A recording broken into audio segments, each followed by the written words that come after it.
Hi everybody and welcome back. This week I'm really excited to work on Gymnopédie, which is a Romantic era piece written by Erik Satie. This piece is really great for working on smooth connected bowing, and we're going to get to learn about the D minor scale, as this piece has a section in it that uses that scale. I'm really excited to get to work, so let's go. This is Gymnopédie by Erik Satie.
Let's get some history on Gymnopédie.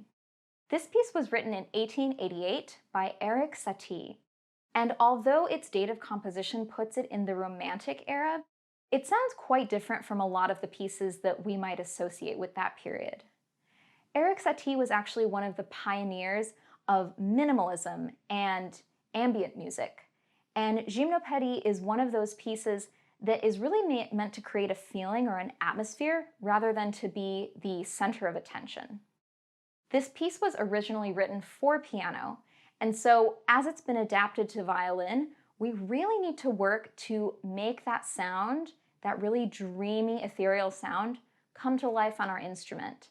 That involves a lot of really smooth and connected bows and getting just the right tone to almost lull the audience to sleep, but not be boring.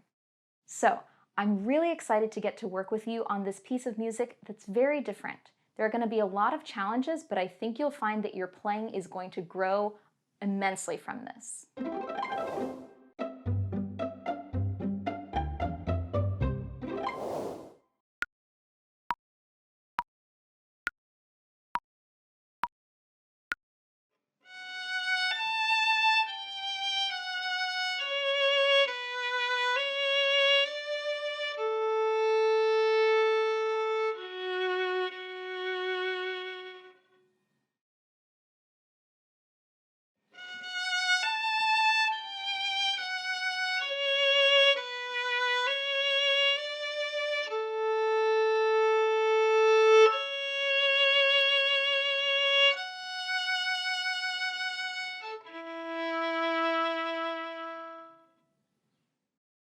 let's begin talking about the first phrase of Gymnopédie.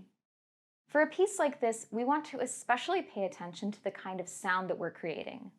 Because this is an atmospheric piece, we want sound that's a little bit lighter, and we really want to make sure that we're connecting one note to the next. So how does this translate to how we use our bow? For me, I like to use a contact point that is slightly closer, but just slightly, to the fingerboard. So I position my bow just a bit closer to the fingerboard. And sometimes I even like to tilt my hair a little bit away from me, but not too much because we still want tone in the sound. And the next thing is we need to talk about the areas of the bow to avoid. So the extreme parts of the bow when it comes to sound are the tip, where the sound will decay faster and get too light, or the frog, where it's possible for the sound to be a little bit too heavy and therefore harsh. Since we want a uniform sound throughout all notes, we really want to be focused on the middle part of the bow. Let me just play the first couple measures for you so that you can see what part of the bow I'm using.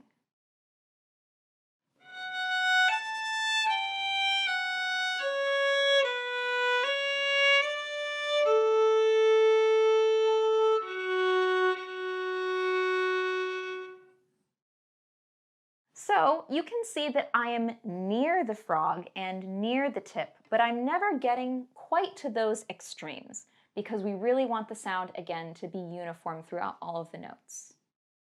Okay, next, let's talk about the left hand. In this phrase, our second finger actually plays in two slightly different placements. One of them is a half step away from first finger on the E string. So that's G natural. And the other one is a half step away from third finger, C sharp on the A string. So again, we have G natural, which we can call low second finger, and C sharp, which we can call high second finger. I'm going to bring you in just a little bit closer so you can see how I prepare my left hand to get from one placement of second finger to the next. All right, now that you can see my left hand slightly more up close, I'm going to show you what my second finger does as I play this part.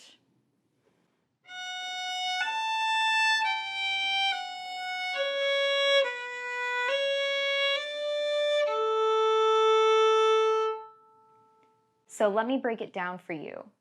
As soon as I release my second finger on the E string to play first finger, F sharp, I immediately hover it over the A string and make sure that it's farther away from my first finger than it was in the first place.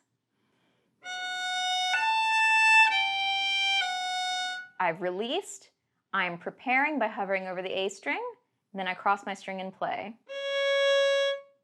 I'll show you one more time. Release, prepare. Just like that. I would suggest practicing this with a little bit of a pause between when you release and prepare, just so that your hand can get used to figuring out exactly what that action feels like. I'll play it one more time so that you can see. Release, prepare. Another slightly tricky spot we have to contend with is at the very end of the phrase, where we move our first finger from playing on the E string, F sharp, to the D string, playing E. In order to do this, we also have to cross over the A string without making any sound. What I like to do is put just the smallest bit of space, just a small pause, right before I cross my string.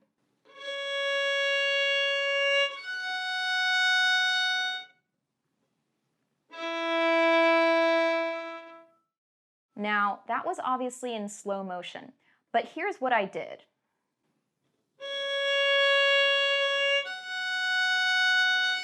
I freeze with my bow, I prepare my left hand, I set it, and then I cross before I play.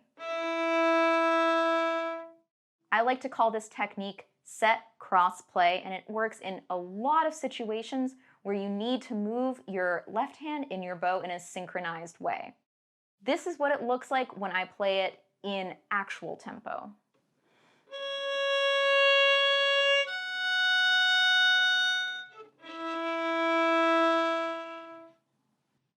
Now, the other thing we have to account for is the fact that we don't want this to be too obvious. So we want to make sure that we're being very gentle with our bow as we stop that F sharp and then begin that E. So I like to think of a little bit of a tapering shape and also a tapering in the weight of my arm. So I feel like I'm just coming out of the string a little bit before I cross. Release.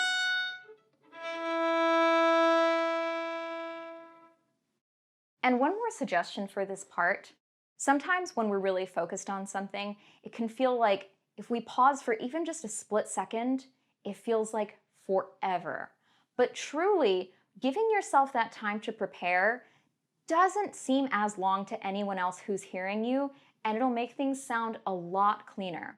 So I think the theme of the first phrase is making sure you know exactly where your left hand and your right hand are going, and making sure that you're giving yourself the time to prepare both so that you can achieve that really beautiful atmospheric sound that we're going for. Alrighty, let's get to work on the first phrase of Gymnopédie. The first thing I want to talk about is our first full measure where we have to prepare our second finger to go from G natural to C sharp. So I'm going to show you what I like to do to prepare it.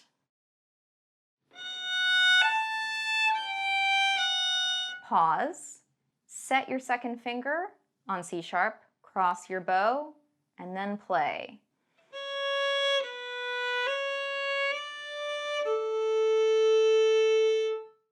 Let's break that down together. So join me in playing position. Make sure that your scroll is parallel to the floor, and make sure that your left wrist is in a straight line all the way down to your elbow because we want to have full mobility in the hand. Okay, I'm going to give you a count off and we're going to stop right after we get to F sharp. We're going to freeze, okay? 1, 2, 3, 4, 5, 6, 1. Freeze. Get your second finger ready to play C sharp. Set it. Cross the bow. Ready, play.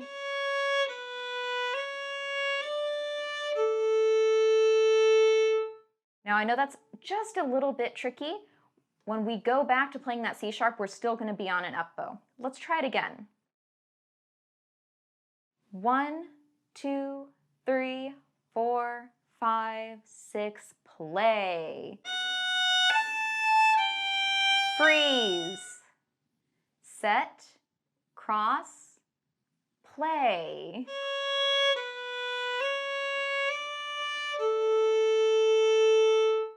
Okay, now we're going to put that together. I'll still give you the verbal cues so you know when to get ready, okay? 1, 2, 3, 4, 5, 6, play. Get ready.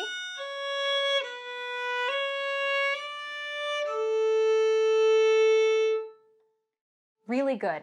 I know that you probably need to keep working a little bit to finesse that string crossing along with setting your second finger in a different placement. But if you add in just a short pause to make sure that everything is ready for the next note that you have to play, eventually your body will get used to that feeling and you'll be able to execute it a little bit more quickly and smoothly.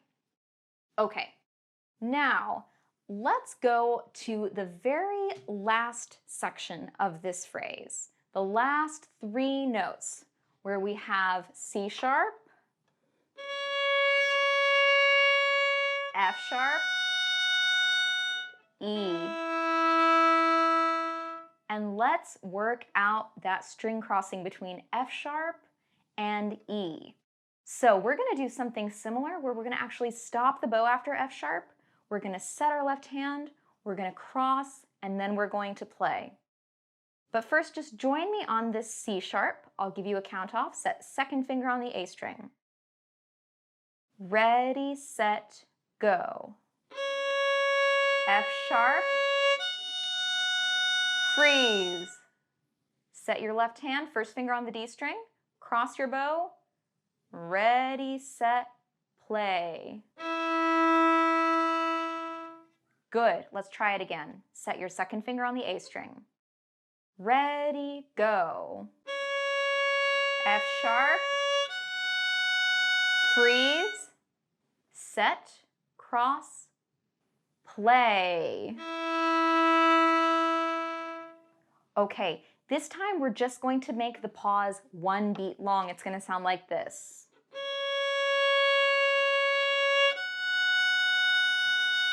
Set, cross, play. Really quick and smooth. Let's try and do that together. Start on C sharp. Ready, set, go. F sharp. Set, cross, play. Very good. Same thing as before. As you go along, you will figure out what the mechanics need to be for you to be especially comfortable with this part. One thing that I want to mention that I think would be really helpful is paying attention to your elbow level on your bow arm. Our elbow level is really helpful when it comes to crossing strings. So actually, let's try this one more time, and when we go to do our cross, let's really think of raising our elbow as a means to get from the E string to the D string quickly, okay? One more time all together. Start on C sharp. Ready, set, go. F sharp. Raise the elbow. Very nice. Okay. The strategies that we've talked about are mainly so that we can continue this really smooth and calm atmosphere of Gymnopédie while still executing the things that need to sound easy. Sometimes this can be really overwhelming, but I'm here to give you the ways to break things down, taking small pauses, doing things in steps so that everything seems more manageable. If you can practice in this way, you'll find that things that sound and feel a little overwhelming get easier the more that you break them down, and then you'll be more confident to build them back up to that place where it really sounds like music. Really great job, and I'll see you in the next part. Okay, we've just completed a lot of really great work, learning the first phrase of Gymnopédie, including the history of the piece and the composer Erik Satie. We also learned the D minor scale and how its pattern of whole steps and half steps makes it different from a major scale. We focused a lot on creating an atmospheric tone with our bow and making sure that our left hand was working efficiently for those tricky skips in the piece. You did a really excellent job, and I cannot wait for the next part.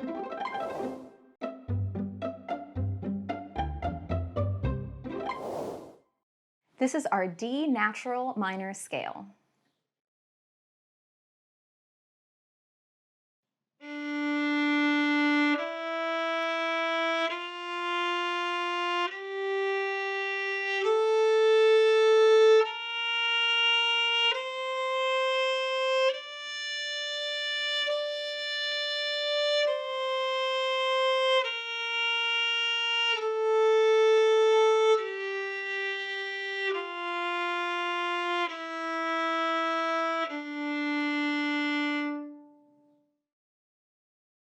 Let's talk about the D minor scale. Did you know that there are actually 3 kinds of minor scales? You don't have to worry about what they are right now, but for this lesson, we're going to learn about the D natural minor scale. You may be wondering what the difference is between a minor scale and a major scale, and that difference lies in the pattern of whole steps and half steps in each of the scales. For comparison, I'm going to play a D major scale and then a D minor scale. See if your ear can hear the difference between the two. Here's D major.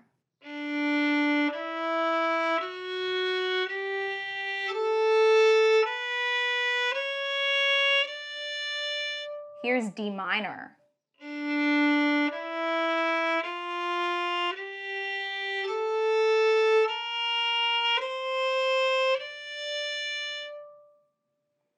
Do you hear the difference? Before we really get into talking about the specific notes and whole step, half step pattern, I want to bring up something really important, which is our posture. When we're practicing our scales, really when we're practicing everything, our posture is really important for a number of reasons. But especially on our scales, which are foundational to all of our repertoire, we want to take the time to really focus on proper posture. Our scroll is something that actually really contributes to our posture and our sound. Gravity works to slowly bring down our scroll and droop towards the ground. So if we're not careful, we can end up here. And when that happens, our bow will drift towards the fingerboard, which, as we know, impacts our tone. So what we need is a parallel position of the scroll to the ground. So scroll is one line, ground is another line, parallel under it. This will create a flat and stable surface for your bow, and it will allow your bow to stay in that sweet spot right between the bridge and the fingerboard. So next time you're doing a scale, pay a little bit of attention to your scroll and see if there are adjustments that you can make in order to improve your tone and make your posture look more professional. Okay, now we will get into the actual notes of our D minor scale. So I will say the name of the note and then play it. So we have D, E, F natural, G, A, B flat, C natural, and D. So in D minor, we have a key signature of 1 flat, and all of the other notes are naturals. Now, where does this leave us with our pattern of whole steps and half steps? Here are the half steps that we have. First, between E, which is first finger on the D string, and F natural. Remember that a half step is our smaller interval, which means that our fingers are placed closer together on the fingerboard. The second half step that we have is between open A and B flat. B flat may be a new note to you. Most of us are used to playing B natural, and B flat is in what we call half position, which is just slightly closer to the scroll. I'm going to bring you in a little bit closer so that I can show you exactly what I'm doing with my finger in order to play B flat. So here I am, just a bit closer, in order to show you what it looks like when I play B flat. My scroll is now angled towards the ground, but your scroll should remain parallel to the ground. Okay, so when we aim for B flat, we're sort of going to curl our first finger up into itself and reach towards the scroll, like this. Notice that my other fingers are moving just a tiny bit, but I'm not bringing them along with me like this. This is just a solo job for the first finger to reach back. This is what it sounds like. Again. And just for reference, this is what B natural sounds like. And then B flat again. So hopefully we're seeing and hearing the difference between both of those. Now I'm going to play the D minor scale for you again in this close-up so that you can actually see where the whole and half steps are. Half step, whole step, half step, whole step, whole step. With our finger pattern changing like this pretty frequently, it's very important for us to keep our left hand as relaxed as possible. One thing that I like to do is check in on my tension by wiggling my fingers or sometimes tapping my thumb lightly against the side of the instrument. It's never a bad idea to take a small break whenever you feel tension coming into your hand. Ultimately, it's actually going to help the longevity of your practice if you're taking small breaks, because when you feel relaxed, you can practice for longer and you can also practice smarter because your focus is not on being physically uncomfortable. So as you're learning something new, which can often come along with some extra physical tension, give yourself that time to take a break, rest your brain and rest your body, and then come back when you feel refreshed, and I promise that it's going to feel easier every single time that you do it. Okay, let's now practice our 1-octave D minor scale. Make sure your instrument is set on your shoulder and that your scroll is parallel to the floor. Make sure that your left hand fingers are all nice and free. Let's play through it once, just to the top note, third finger on the A string. We won't go down quite yet. Ready, go.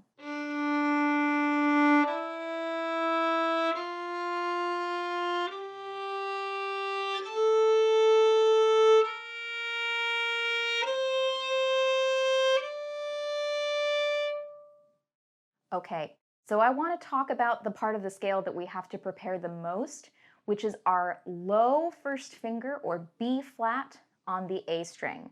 In order to reach this note, as you're playing your open A string, you're going to want to reach your first finger back towards the scroll.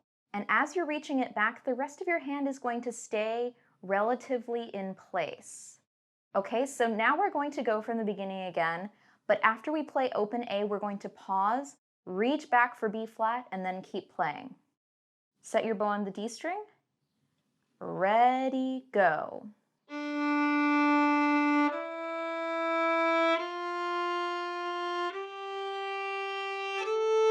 Freeze, reach back, set, ready, play. And let's go backwards. Reach back. Over to the D string.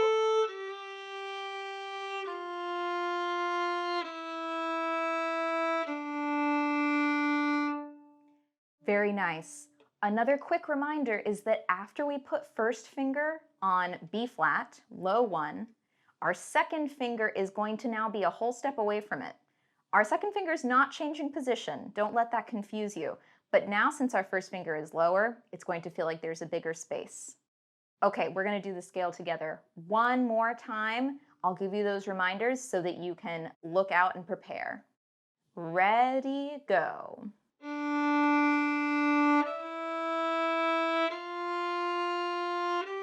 A string, release, back down, reach back, D string,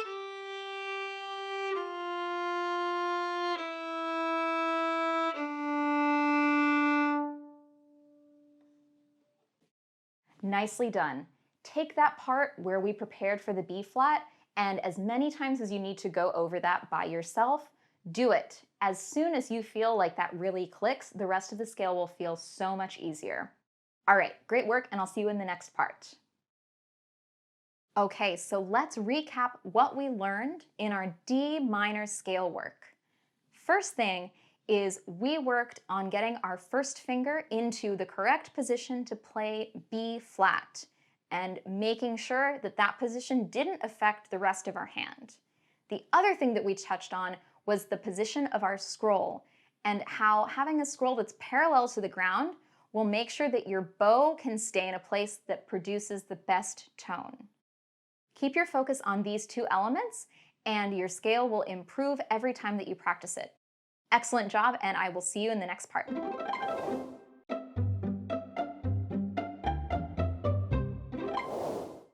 This is the second phrase of Gymnopédie from measures 20 through 37.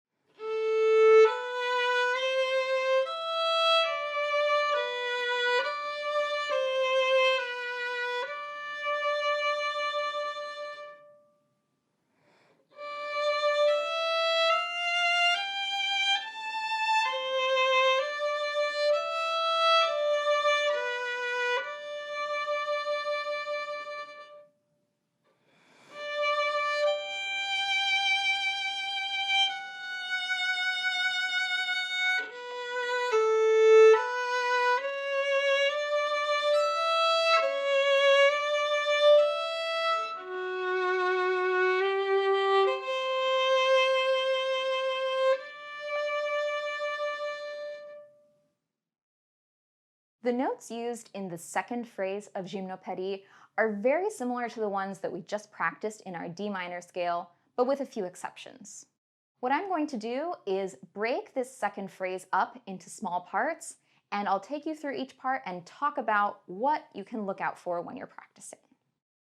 So we've gone over this first part in our bowing exercise, and I played it using an open E.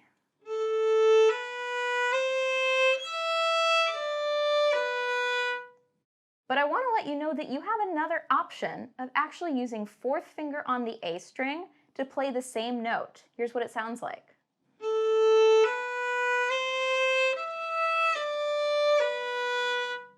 And in order to make sure that I'm really getting my fourth finger where I want it to, I actually set third finger at the same time. So what it would sound like if I filled in that space with my bow, it would be like this.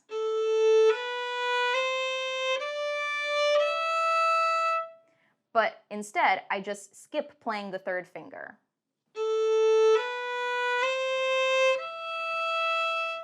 But I put it down with the fourth finger in order to provide some stability and also to just help measure the distance between C natural and E. Okay, the next part starts on a pickup, meaning that the note that you start on is not beat 1 of the measure. Pickups need careful counting, because if you were playing with somebody else and you were each doing a different kind of counting for the pickup, it would just be a whole mess. So always count, and try to count out loud if you can, the pickup. So in this case, we have 2 beats of rest before we come in. 1, 2.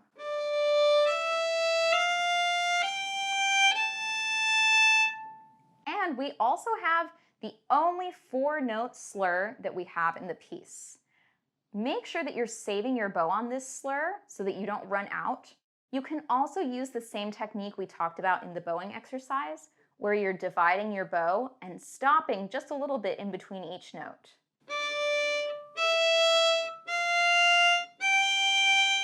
Like that.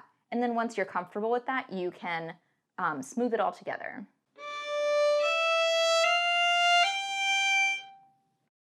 The other thing I want to mention is that we have now a low first finger on the E string. The name of that note is F natural, and while we haven't played that specific note before, it's the same first finger placement that we used to play B flat in our D minor scale. So again, we're just reaching back towards the scroll with that first finger, but the rest of our hand is staying in place. Reach. Just like that. Okay, so you can practice going from open E to F natural in the same way that you practiced going from open A to B flat. In this part of the phrase, we also have more string crossings, so I want to remind you that anytime you're going from A to E, your right elbow is going to want to lower. And then as you go from E to A, your right elbow is going to lift a little bit. When you do that, you are just preparing the bow slightly before it has to go to the next string, and it really helps to smooth out the string crossing so that it doesn't interrupt the melody. All right, now for the very last part of the phrase, we're starting on a pickup yet again, but this time it's not slurred in. We want to make sure for this pickup that we are really using a slow bow, because if we use a fast bow, guess what's going to happen? We increase our sound, it creates like a surge, which doesn't really fit the mood of the piece very well, at least in my opinion. So we are using slow bow and we're using our elbow to prepare the string crossing, right?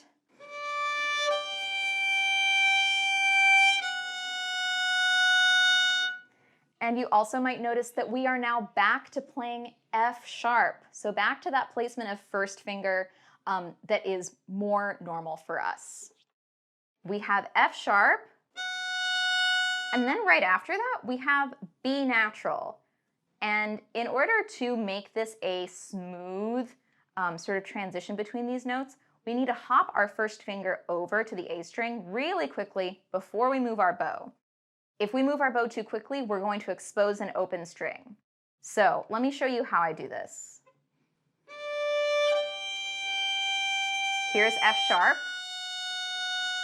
I stop my bow just a little bit, I hop my finger over, and then I play. Now I'll show you without the pause. F sharp, hop, just like that.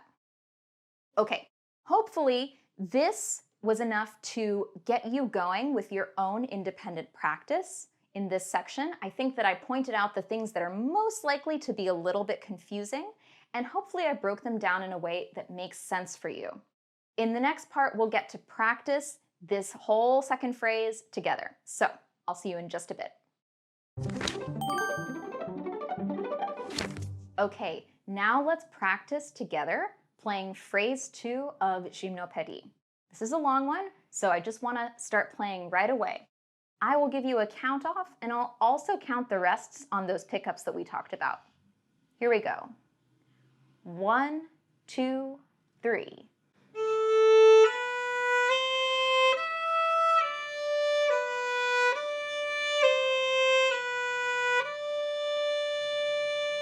Rest, rest. A string. Save your bow here. Rest, rest.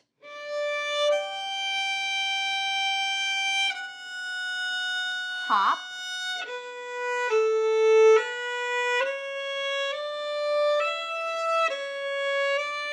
D string. A string.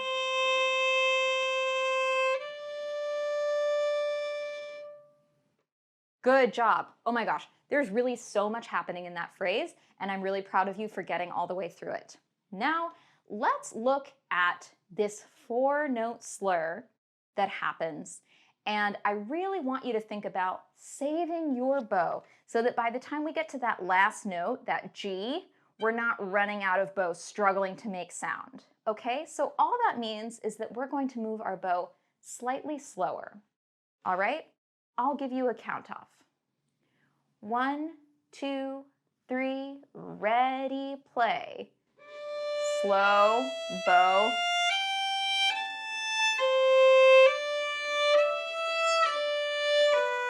Save your bow here. Yeah, nice. So we're actually going to be saving our bow on either end of that little mini phrase, right? Because we need to be ready to play the next pickup. Let's do it one more time. Save your bow, just move it a little bit more slowly. 1, 2, 3, ready, play.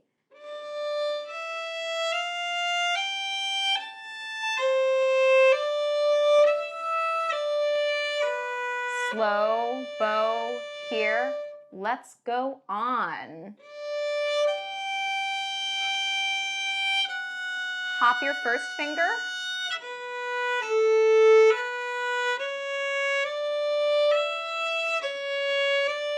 Over to the D string. C natural.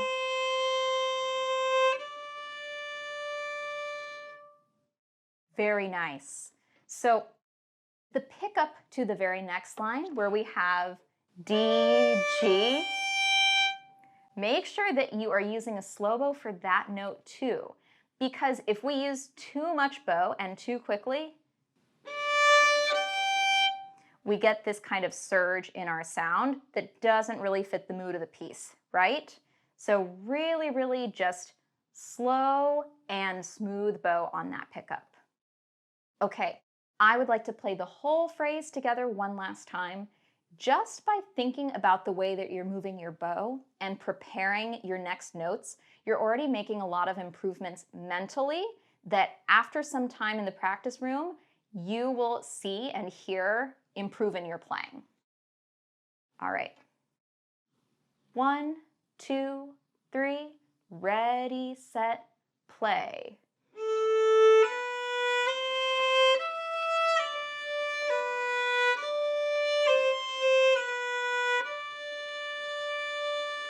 rest, rest, save your bow.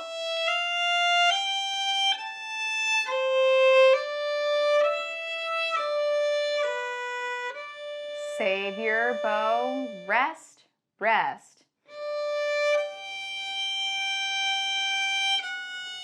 Hop your first finger.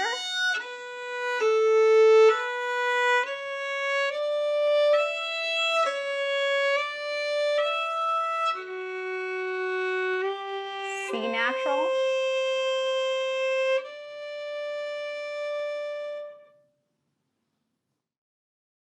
Wow, really nice job. This is not an easy phrase of music, and I can already tell by the way that you're thinking about this, your practice sessions are going to be focused, and they're going to lead to a really great handle on this part of the piece, and the piece as a whole. Really, really great work on phrase 2 of Gymnopédie, which I think is arguably the hardest part of the piece. We worked a lot on smooth bow changes, making sure we're distributing our bow evenly, and also being aware of when our finger placement changes from string to string. Excellent work, and I will see you in the next part.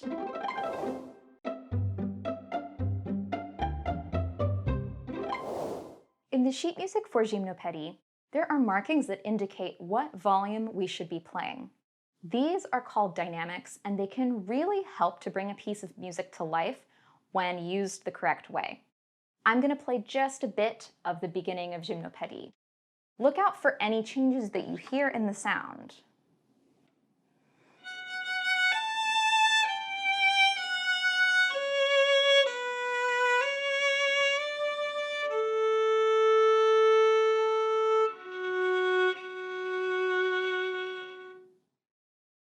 The dynamics used in Gymnopédie are primarily mezzo piano, which means medium soft, and mezzo forte, which means medium loud.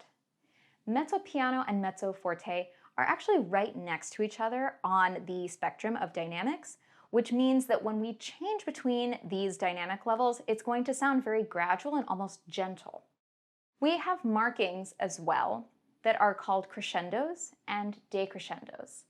A crescendo will mean that you want to gradually increase the volume, while a decrescendo will mean that you want to gradually decrease the volume.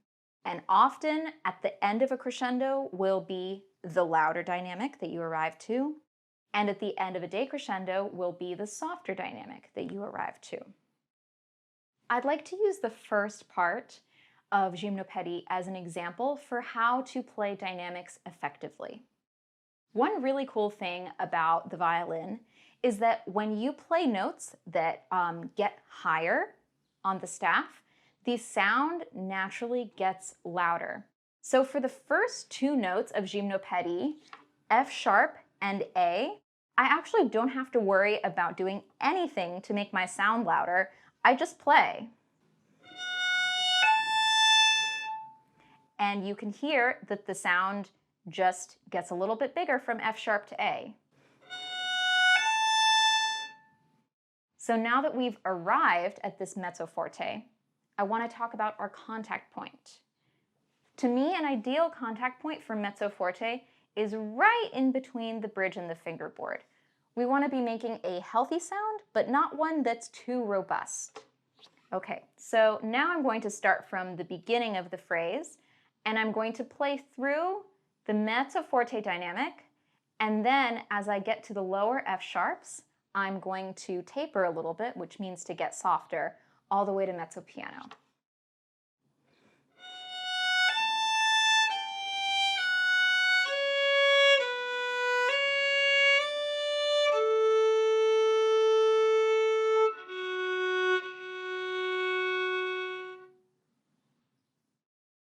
Did you notice what I did in order to make the sound sort of decrease and fade away? What I did was two things. I slowed down my bow speed, and I also used less of my arm weight when I was putting my bow on the string. So I was just taking my arm out of the string a little bit on those last two notes. Let me show you one more time. I'm mezzo forte now.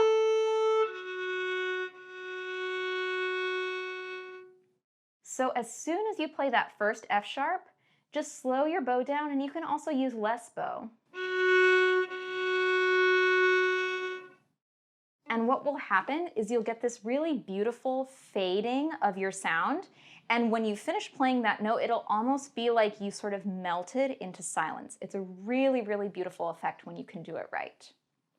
So just to wrap up, when we think about dynamics, we not only think about what they need to sound like, but we also need to consider what we need to do mechanically on our instrument in order to make those happen. So things to think about are bow speed, the amount of bow that we're using, and the contact point. And also, I almost forgot how much weight we're putting into the string. So when you're practicing this and really watching out to make sure that you're playing the appropriate dynamics, take it in small sections and maybe even create a checklist. Where's my sounding point? How much bow do I need to use? How much weight of my arm is going into the string? And how fast is my bow going? And if you're paying attention to all of those elements constantly and really, really listening to the sound that the instrument is giving back to you, you're going to become such a sensitive player, and dynamics are going to become really, really natural for you. All right, I think we're ready to start putting dynamics into Gymnopédie, and we're going to work through the first phrase doing this together. Just like what I mentioned in the previous part, we're going to be looking out for a few things. One is our contact point.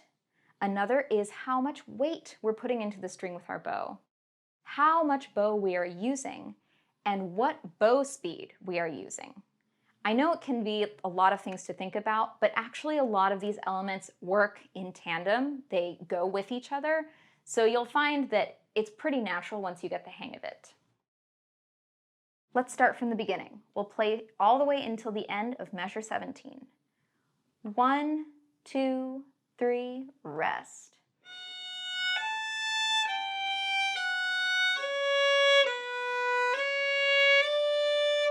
Slow your bow down, less bow. 1, 2, 3, mezzo forte. Watch your contact point. Mezzo piano. And grow, mezzo forte. Slow the bow down. Okay, I know I just gave you a lot of instructions, but that's how often the dynamics change. So that's really how often we need to be thinking about these things. Let's look at the spot where we have a C sharp going to an F sharp, and this crescendo that happens over 3 beats. So during those 3 beats, we can be increasing the weight of our bow. 1, 2, 3, just like that. You actually want to make a swell this time. 1, 2, 3, and then arrive.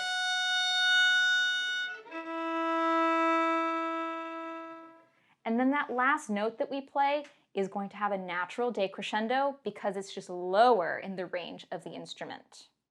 Let's go from the second time that the material comes back, and it's going to be the part that's marked mezzo forte, okay? 1, 2, 3, play. Watch your contact point. Grow your sound, arrive, fade away. Beautiful job. I would really suggest taking this phrase in small chunks, and also when you move on to the rest of the piece, practicing it in this way. If you need to, you can even just isolate a set of 2 measures to really practice figuring out what you need to do with your bow in order to get the dynamics that you really want to hear. You're doing a really good job in refining all of your skills and turning Gymnopédie into this beautiful piece of music. I'm really proud of you. All right, congratulations on wrapping up this lesson on dynamics. This is probably one of the hardest things to do as a musician, and violinists who have been playing for many years still work on it and spend a lot of time really getting into the details. I know that just by working a little bit for a few minutes on listening to the sound that's coming out of your instrument and then adjusting what your bow is doing, that you're already well on your way to being able to control your dynamics as you play. Excellent job. I hope you're really happy with the work that you've done. I'll see you soon.